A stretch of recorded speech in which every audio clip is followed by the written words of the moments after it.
Long time no talk. I obviously have some explaining to do.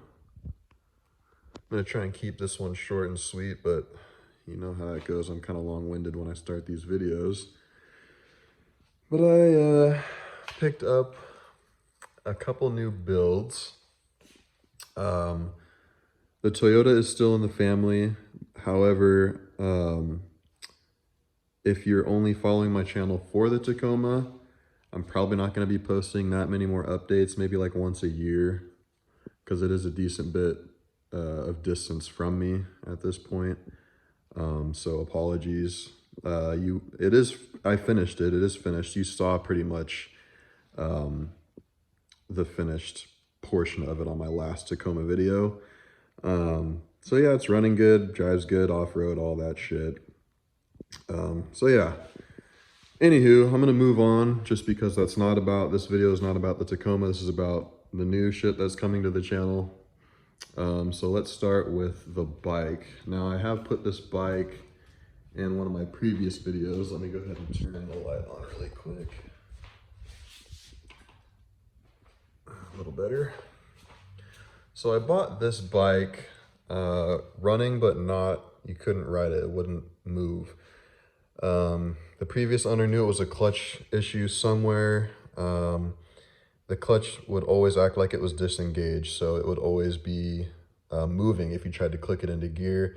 It essentially didn't have a neutral. So he couldn't figure it out, put a new clutch kit in. That didn't help. Adjusted the clutch in the multiple ways you can adjust it. That didn't help. So I bought it for cheap and made my attempt to fix it. It took me probably 3 hours to figure out what it was, but I finally figured it out. It was, let's see if I can move this. Oh, fuck this shit up. You see that little pin right there? This thing? It was, I think $8. An $8 piece was what was keeping this from running. It's what sits on the end of this push pin. And this, when you grab the clutch lever, pushes and puts pressure on the clutch pack and pushes it apart, and that's what like disengages it from the transmission essentially. I don't know if I'm saying that correctly, but you know what I mean. It's like when you're pressing in a clutch in a car. So that was the only thing keeping this from running. And then I put a new 520 chain on there, new sprockets, stock size, stock teeth, I should say. What else? Is that all new I put on there? Oh yeah, I have a new water pump right here that I was waiting to put on until I got the front sprocket on. I put a new tire on because the rear tire was bald and flat. And then I still have these parts to put on. That's a new headlight, lithium ion battery. That's the chain that came with the bike that I didn't want to use. Those are new levers. I don't know if I'm going to use those. And then I didn't think it came with a seat, so I bought a seat on eBay used. But I'm kind of glad I did because I think they tried to reupholster this seat and they used like some fake, I don't know what that is, but yeah. And then some gaskets. I have a new clutch line, or clutch pull line. I'm drawing a blank on what it's called. Hold on. And it's not gonna tell me what that is. So that's okay. You get the idea. And I have a whole new fairing kit. It's the OEM silver, white, and a little bit of black livery on it. So that'll be nice because these are like garbage Amazon plastics. So once I get the new fairings on, which will be here in a couple weeks, and then the new headlight's gonna look really nice.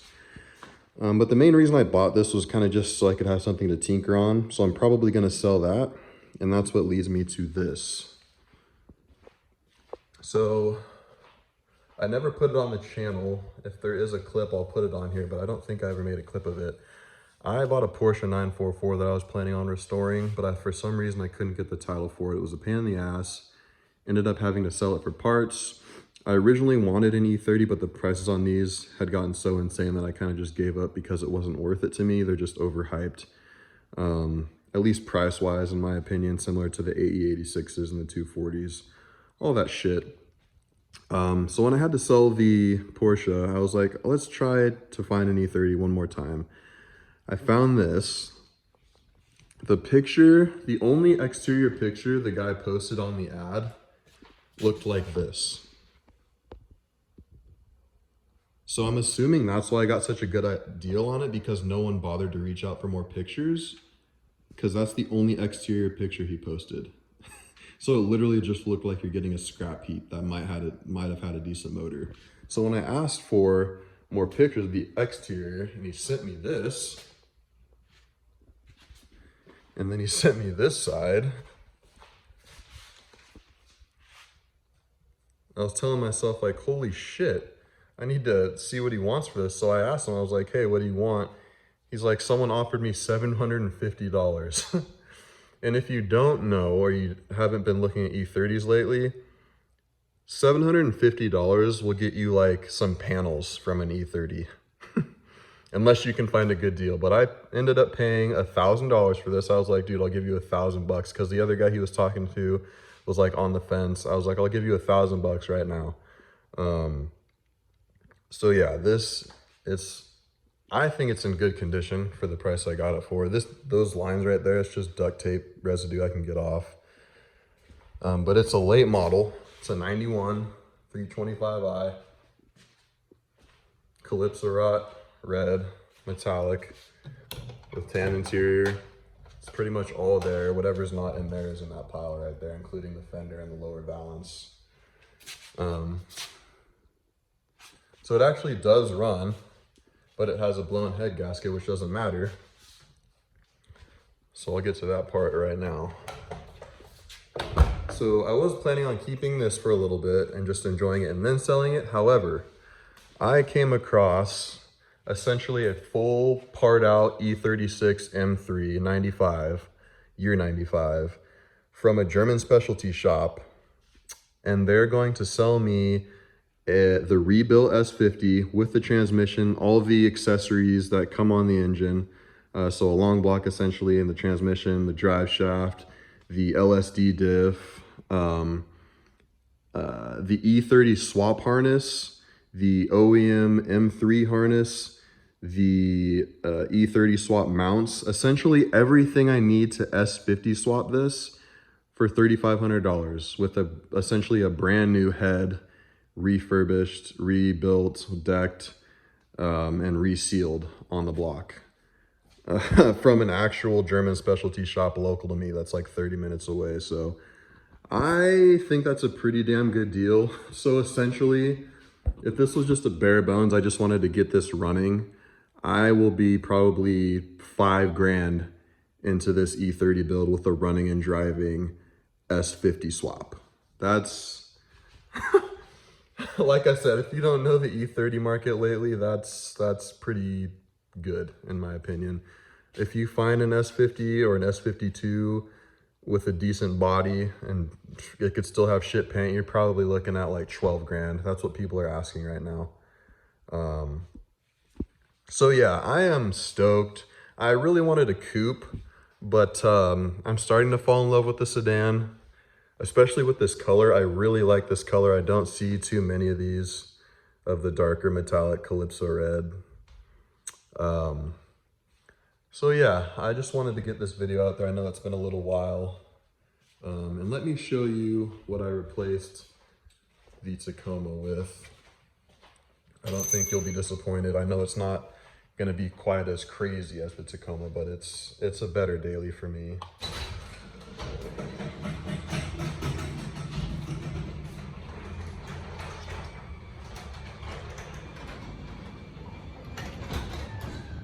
So yeah, that's what I got. With the Tacoma and our kid's seat, and we're thinking about maybe having another kid and not having AC in the rear, it was just kind of pissing me off. And I didn't want to settle for something, I guess, regular. So I was like, I've always wanted a first gen Raptor. So I posted the Tacoma up and someone offered me what I was asking, which I'm obviously not going to complain there. So I actually bought this for half the price that I sold the Tacoma for, which gave me a lot of money back in my pocket, and a Raptor, so I'm not going to complain. I bought it pretty much stock. I put 37s on it and these bronze wheels, which I think looks sick. Everything else is stock.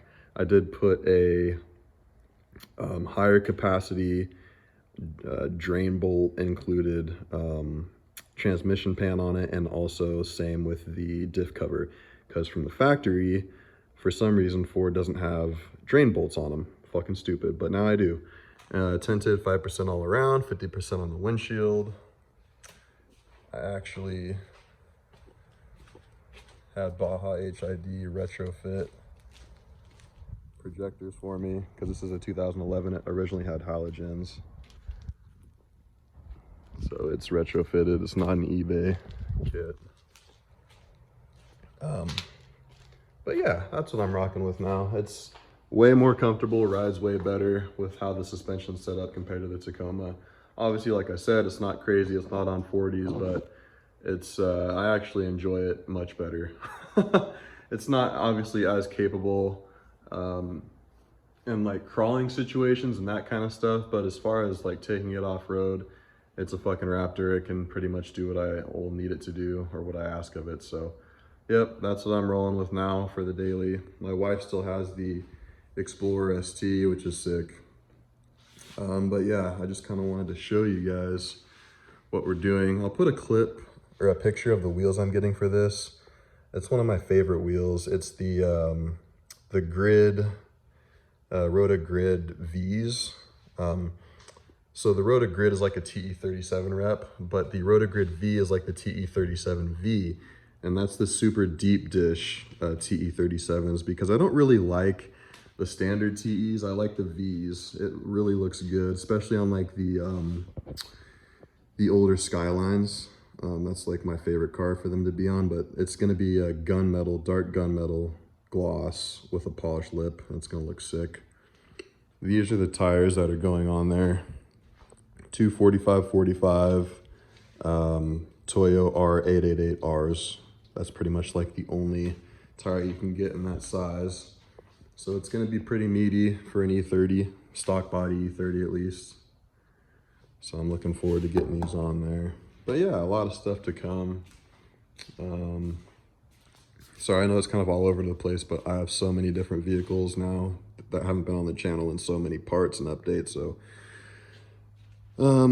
this is just a simple geyser front spring for the Raptor. It just gets it to almost level. I like the rake. I don't want it to be completely level, so I'm still going to keep some of the rake. I just don't like how raked it is right now.